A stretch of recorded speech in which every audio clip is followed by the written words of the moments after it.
Speaking of the Dude. Halcyon Starcruiser, they've released issue 3 of their comic book series. We get a special sneak preview. Thank you, Star Wars. You brought me in from trying to stay positive to full-blown salt mode, bro. I'm a salt miner in Syria right now.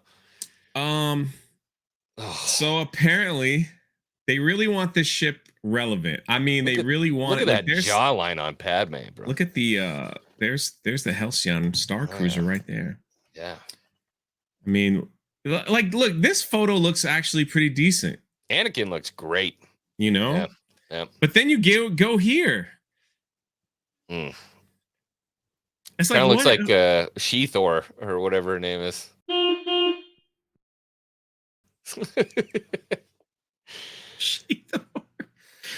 Anakin says, what are we doing, Padme? We're supposed to be undercover. Oh, Anakin, aren't we fighting for a republic that's worth fighting for? A galactic senator's undercover.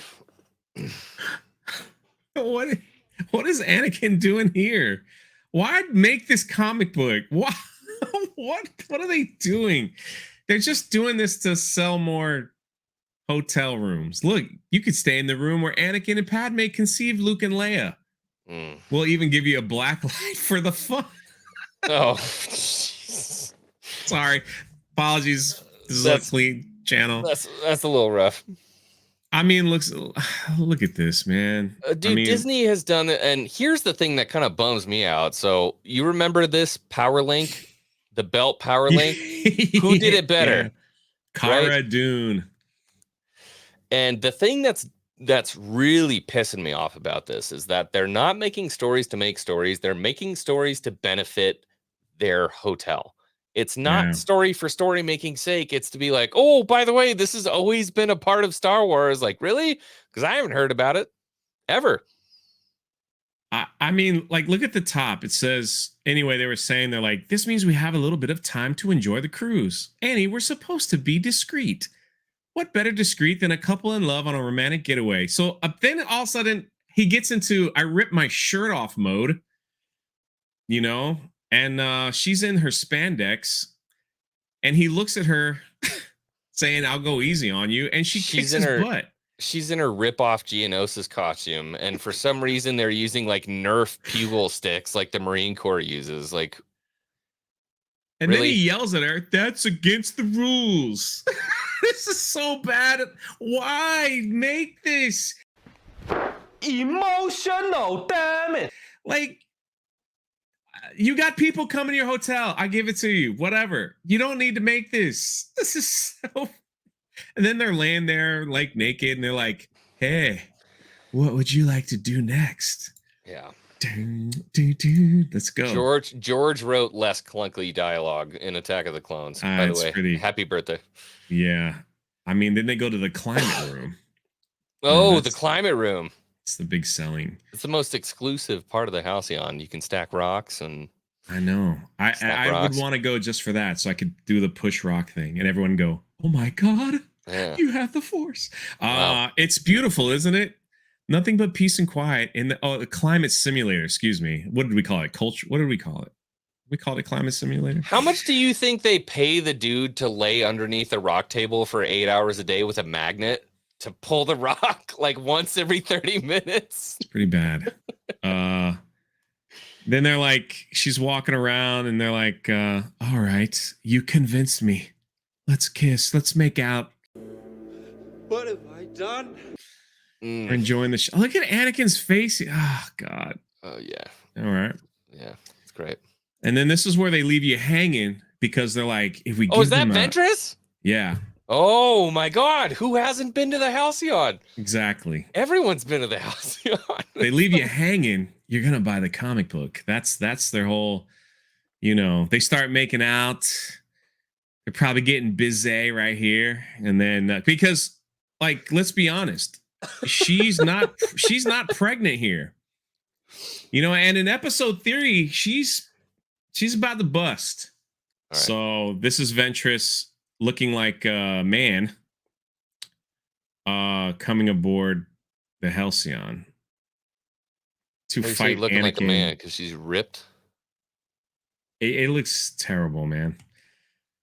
She got bigger biceps than I do. I know. Sure. It's just why. I don't remember her looking that way ever.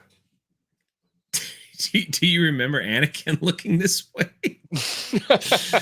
Or Padme?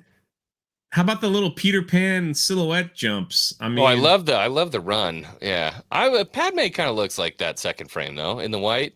I feel like that one, not the first one though. She's got a jawline on that first one. So again, Halcyon trying to be relevant, and then of course we know X-Wing is going to purchase this book, The Princess and the Scoundrel. That's coming out, and let me give you a little synopsis. The upcoming novel Star Wars Princess and the Scoundrel by Beth Revis, set after the events of Star Wars Return of the Jedi, will feature the wedding of Han and Leia, a well-deserved moment of joy after years of fighting. But when the duo embarks on their honeymoon aboard the Halcyon Starcruiser,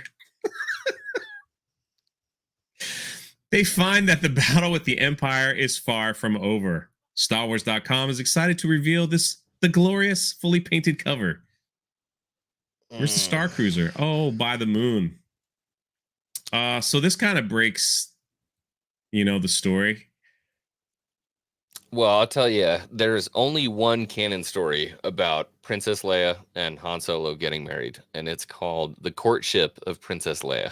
Okay. That was an old EU book.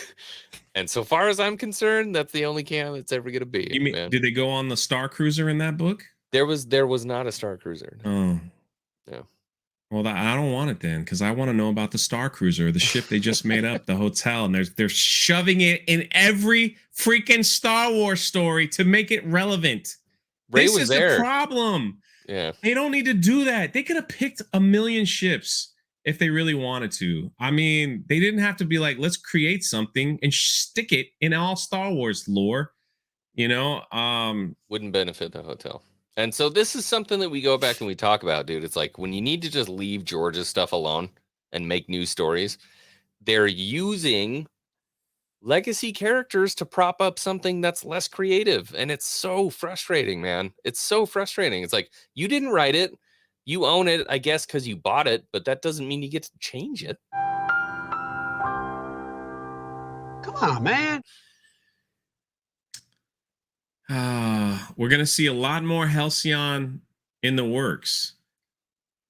I hope we're all excited for that. You excited for the Halcyon 2 in California, where Bosk and Jabba had babies? It's going to be amazing, man. Actually, I'd buy that one. The funny thing about the Halcyon is that they are teasing that for the month of December, they're going to do a Life Day cruise. Well, I just want to show you that they're already selling t-shirts over there at Disney. So there it is. Look at that.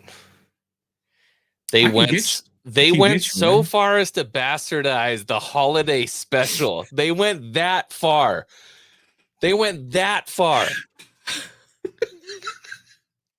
That's all I could do is laugh, man. Dude, is nothing sacred? This is a t-shirt you can buy. I have something better.